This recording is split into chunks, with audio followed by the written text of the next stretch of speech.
Hey everybody, welcome back to the Woody Hayes Athletic Center. I am Austin Ward, that is Spencer Holbrook, that is Woody Hayes. This is a rapid reaction. It's brought to you by Byers Auto. We were hanging out down on campus and thought we might talk about Ohio State and a possible defensive coordinator search. Actually, we were down here for basketball, but then we changed gears to come out here because things are heating up with Jim Knowles as the next potential Ohio State defensive coordinator.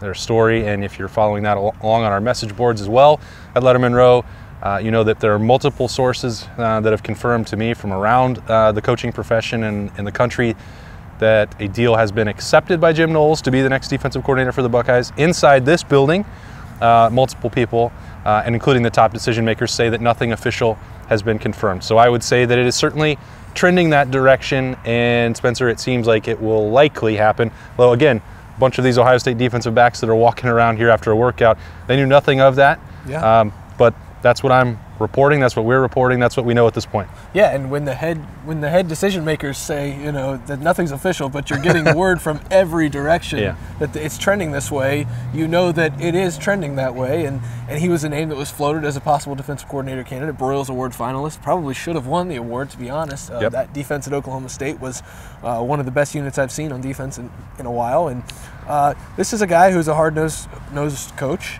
They need some intensity in this building. They need some maybe a little bit of a refocus on the defensive side of the ball, and I think he provides that. So if all of these indications are correct, like we believe they are, then Ohio State's going to get a very big, you don't want to say upgrade, because I think the defensive coaches in the building are really good, but when it comes to pure defensive coordinator, I would say it's an upgrade. Well, they would be getting the most coveted defensive coordinator that's currently on the market, and I know that term may sound offensive to Oklahoma State, which has been employing him, but he was not likely to be retained there or kept as soon as other offers were coming in. Penn State was going to be in the mix as well. In fact, Penn State thought that it had a great shot at hiring Jim Knowles, which I think has accelerated the timeline. And as I've talked about this previously, Ryan Day and Ohio State wanted to get to the early signing day, let things settle down with both the coaching staff that's been on the road and with the recruits and commitments that want to get to that day with a little bit of stability.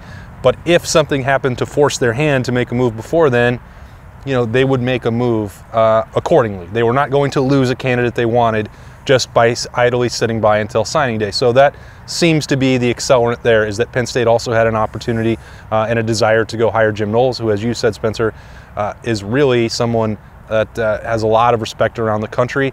You look at it, we've got this question before, and you can explain this, that you look at the resume and some of the defenses at Duke or some of the first unit at Oklahoma State don't look great, but it was steady improvement, most notably with the Cowboys, with far less talent, and also that he's got some head coaching experience in his back pocket, which for Ryan Day's perspective, when he's trying to leave that defense alone, that's sort of the background you want. Absolutely. And when you look at these defenses, he started at Oklahoma State with a defense full of no-name guys who were giving up 59 points a game, it seemed like, in the Big 12, when the Big 12 was 10 air raid schools. And he turned them into a unit that I think if they would have beat Baylor, nobody in that playoff would want to see that unit, that defensive unit.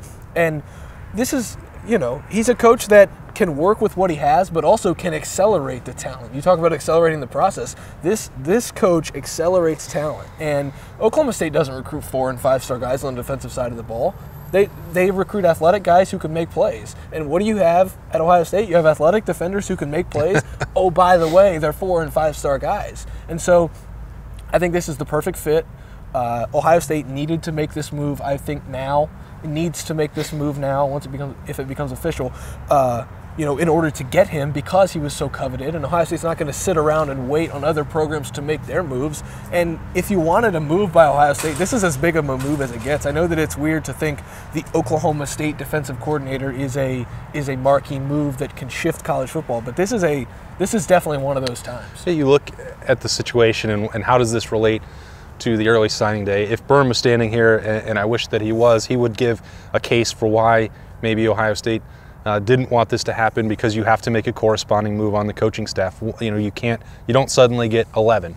And from that perspective, the Band-Aids are getting ripped off maybe before Ohio State wanted to, and it wouldn't be ideal for trying to close that class.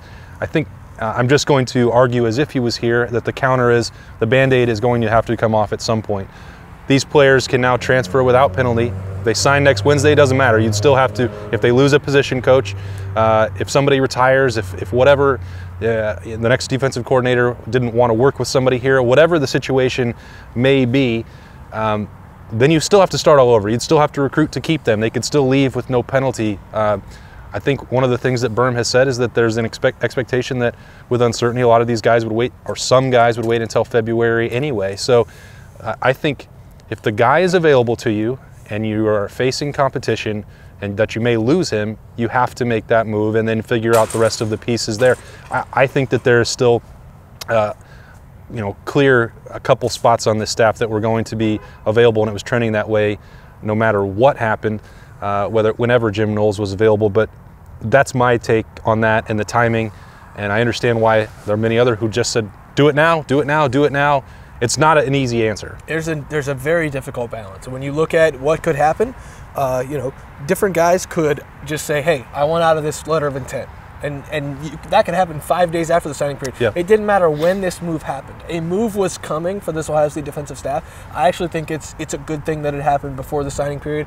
You can tell these recruits, hey, you're committed to Ohio State. You're not committed to a certain person. And if you are, why don't we try to talk about why you should be committed to Ohio State instead of one coach? And this brand is so strong. And to get the name, to get a name like Jim Knowles into the building, to get him working, to get him possibly, depending on when this thing could become official, laying it out to these recruits, this is why you should stay with us. Yeah. This is the vision we have for you. It's all a big deal. And I think that this is still a work in progress, nothing official yet, but just a big day for this defensive program moving forward. It's a program that was trending toward, I hear the arguments, trending toward that offensive heavy system, and Oklahoma State was doing the exact same thing. They were already fully there. And to turn around and do what they've done, now you infuse that into this program, it could be scary things for the rest of the Big Ten. The rest of the Big 12 didn't suddenly get a lot worse at offensive football, so that makes what Jim Knowles and the Cowboys were doing even more impressive from my estimation.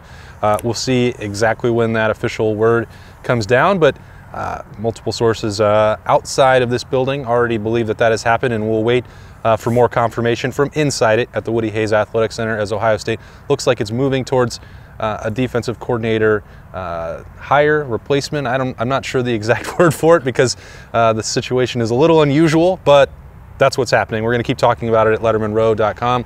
Stay with us. That's Spencer Holbrook. I'm Austin Ward. This has been Rapid Reaction, and it's brought to you by Byers Auto.